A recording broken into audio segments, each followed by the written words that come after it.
Welcome back to my CryptoQ Media channel. It's great to have you back. This market is going to explode, says a famous crypto analyst, therefore you should jump on it while you can. The quote should conclude here. Although XRP has outperformed the market and is expected to dominate most coins this cycle, including Bitcoin and Ethereum, many individuals are either still unconvinced or aren't paying attention. It is certainly happening, as I have been yelling on my channel for some time now. I am quickly coming to admire Seth Golden's work, and this video will start with one of his posts. Fenham Group's chief market strategist and hedge fund consultant Seth Golden is a veritable fountain of insightful, entertaining wisdom. Provides important historical context that may help you construct your predictions about the future. And we are back to talking about the old-fashioned markets now. S&P 500, specifically applicable here. Everyone with a stake in the cryptocurrency market should pay attention to this, as the market moves in tandem with the stock market. Cryptocurrency and stocks are examples of asset risk.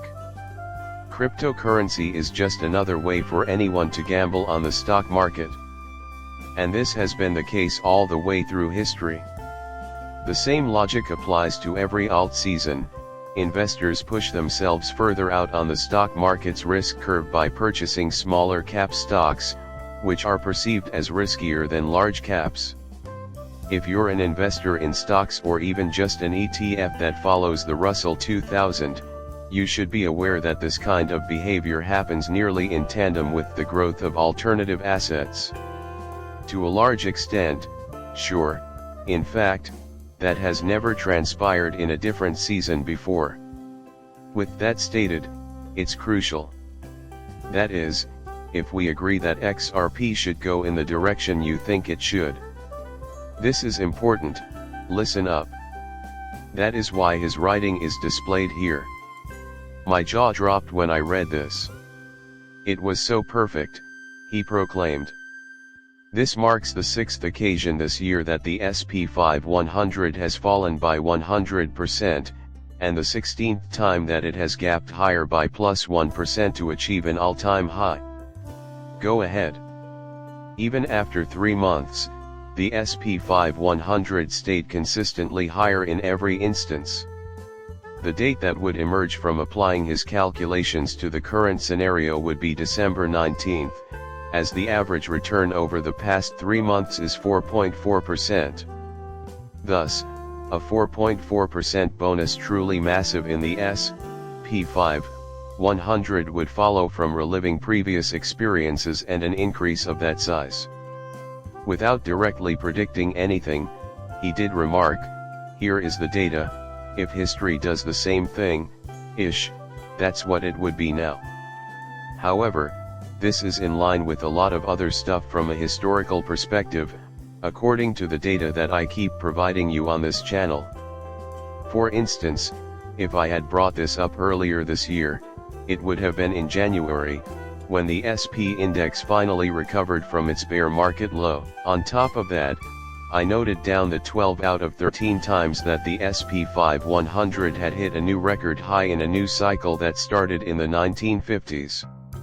12 out of 13 instances show that after 12 months, the S&P 500 would have increased by an average of 16%. At last, we've reached it. Having been through this with you, I will now inform you. There you have it. In my opinion, he's quite valuable. Maybe that's the secret to the illustrious last name. However, this information keeps showing up in his references, and it does support his arguments. We can probably count on this happening more often than not. Shall we not do it? It appears unlikely that there would be any black swan events given the dearth of evidence, but the phrase itself suggests that such an event would be extremely unpredictable. However, is there any proof that a major recession might happen in the next 3 months? The inevitable occurrence of a recession is not anything I am disputing. No economy can continue to operate eternally without experiencing recessions. Thankfully, not even a recession will have a devastating effect. Is a year typically the typical length of a recession also? Not everyone's life will be utterly destroyed. This, in my opinion, will not derail the crypto world's potential for unprecedented wealth this cycle. Not that it won't happen, I just think it will happen eventually. I want to make a broader point. Furthermore, this video by chart analyst Alessio Risciani is available on YouTube. Furthermore, he is, in my opinion, a leading figure in his industry. He didn't just happen to have hundreds of thousands of subscribers to his channel. A video titled "Why Everyone is Wrong About the Stock Markets and the Fed Rate Cut" was recently released by him. We will not reiterate what he stated. In case you're curious, feel free to check it out. His comment that it's all just data isn't receiving nearly enough attention, even though I've already told you this. Having said that, he does concede that the Fed does in fact decrease interest rates periodically. It does appear to be linked to negative market movements, actually. That is true, in most cases. When I mentioned that it's vital to look at the times, this is exactly what I meant. Many rate decreases have occurred without triggering a complete and utter economic meltdown, provided that neither a recession nor an exceptionally strange black swan event has occurred. Yeah, that's right. In his video, he argues that rate decreases have occurred in the past and provides evidence from decades past to back up his claim. In the 1990s, for example, following a rate drop, the market kept rising. It would be a mistake to assume that everything will decrease just because we have the rate cut. That doesn't mean I don't think it's possible. All I'm doing is spreading the word that assuming a recession is happening at this very moment is usually a terrible sign, that would typically accompany the rate cuts as well. While a catastrophic occurrence is always a possibility, past trends indicate that things will likely keep getting better, at least for the time being.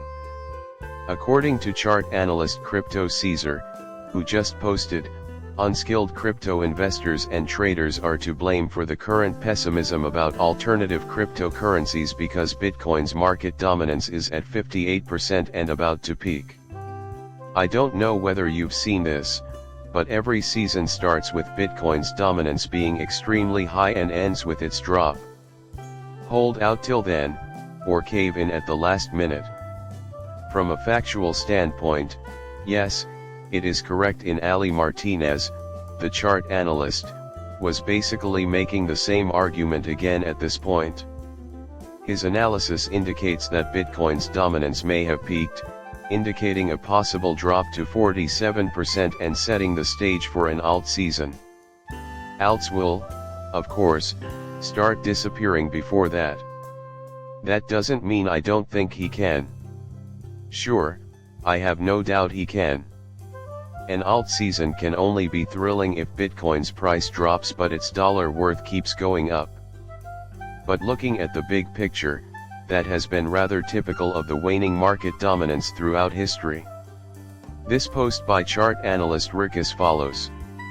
Looking at the total market cap of cryptocurrencies, not include the top 10 coins. This is a dominance percentage chart. In addition, he proposes that we create some graphs illustrating the dominance of altcoins. Oh, it's totally coincidental.